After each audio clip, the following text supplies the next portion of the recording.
तिमीले पहिला भन्यो अनि फेरि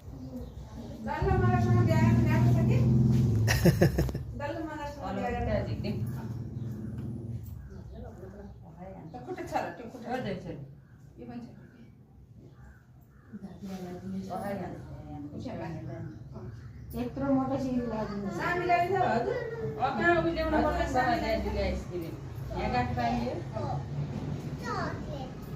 अघि अहिले ल्याइदिन्छ अनि पहिला अर्को खाने त्यहाँ के ल्याइदिन्छ त्यही खाने अहिले फेरि रोजी रोजी खाने